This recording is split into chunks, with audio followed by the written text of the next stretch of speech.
इस वीडियो और एडवोकेट सुबोध गुप्ता के चैनल का उद्देश्य समाज में कानून की जागृति पैदा करना है। यह वीडियो ना तो कोई विज्ञापन है और न ही प्रत्यक्ष या अप्रत्यक्ष रूप से कोई आमंत्रण। वीडियो में कही गई बात कानूनी सलाह नहीं है और न ही एडवोकेट सुबोध गुप्ता इसकी पूर्ण सत्यता और प्रामाणिकता का दावा करते हैं।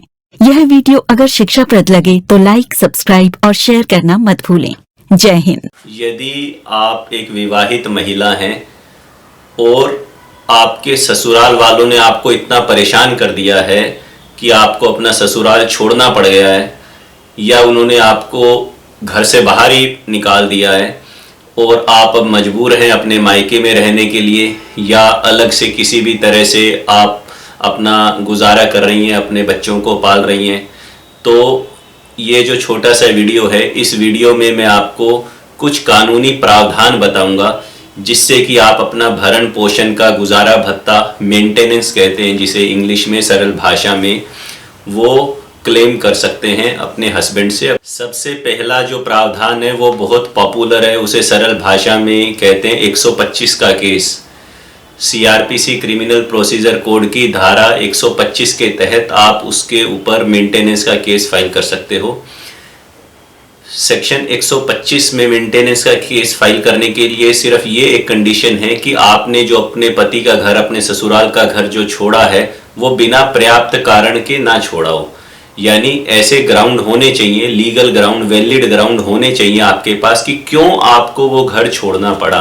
तो अगर आप 125 के केस में कोर्ट को ये कन्विंस कर पाती हो कि हाँ, मुझे मजबूरी में उस घर से दूर होना पड़ा, मेरे साथ वहाँ मारपीट होती थी या मुझे तंग किया जाता था या मेरी जान खतरे में थी या उन्होंने ही मुझे धक्के मार के बाहर निकाल दिया बिना मेरी किसी गलती के, अब मैं मजबूर हूँ यहाँ अकेले रहने के लिए या मेरे पिता के घर रहने के लिए, मेरा बच्चा भी है या मेरा इतना खर्चा है, तो 125 का केस आप उन पे डाल सकते हो और ये पहला प्रावधान है। दूसरा कानूनी प्रावधान जो है मेंटेनेंस के संबंध में वो है सेक्शन 24 हिंदू मैरिज एक्ट।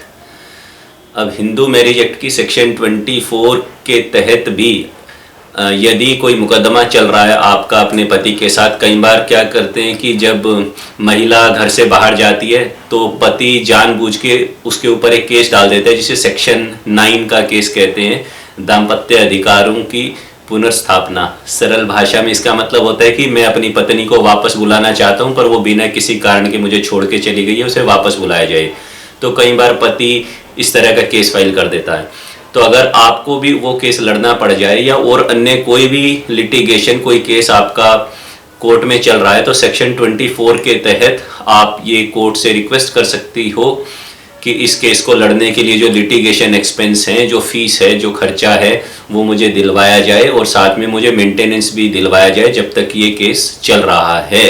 तीसरा प्रोविज़न है सेक्शन 25 हिंदू मैरिज एक्ट का। इस प्रोविज़न के तहत आप अपनी पूरी ज़िंदगी के लिए, अपने खर्चे के लिए परमानेंट एलिमनी मांग सकते हो, मेंटेनेंस मांग सकते हो। सेक्शन 25 के तहत कोर्ट को पावर है कि वो आपको परमानेंट एलिमनी का आदेश दे सकती है केस के तथ्यों के आधार पर। फोर्थ लॉ प्रोविजन जो मेंटेनेंस के संबंध में है वो है सेक्शन 18 में। इस सेक्शन में कुछ परिस्थितियां दी गई हैं कि पत्नी अपने पति से अलग रहने का अधिकार रखती है without forfeiting her claim of maintenance, यानी बिना मेंटेनेंस का जो आपका अधिकार है उसको छोड़े बिना, मतलब मेंटेनेंस का राइट आपका रहेगा और फिर भी आप अपने पति के से अलग रह सकती हो।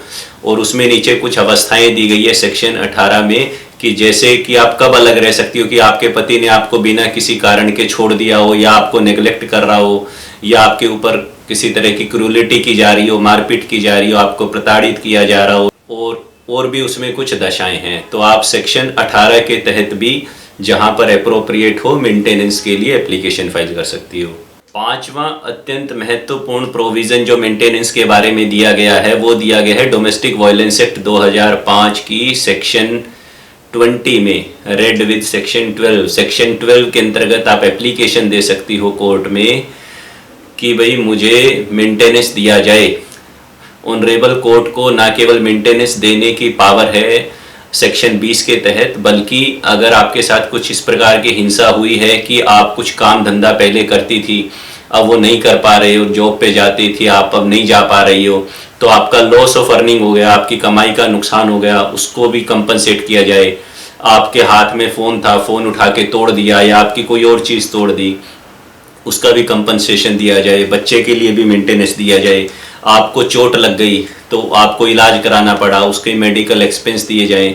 अब सवाल ये भी उठता है कि मेंटेनेंस में क्या क्या शामिल है। इसके लिए आपको बहुत सारे जजमेंट पढ़ने पड़ेंगे ऑनरेबल हाई कोर्ट्स के और सुप्रीम कोर्ट्स के, कि मेंटेनेंस में क्या क्या शामिल हो सकता है और मेंटेनेंस कितना होना चाहिए। ये केस टू केस डिफ़र करता है कि आप क्या काम करते हो, कितना आप पढ़ी लिखी हो, कितना आप कमाती हो, क्या आपका लिविंग स्टैंडर्ड था, पति कितना कमाता है, और भी बहुत सारे फैक्टर्स हो सकते हैं इसमें।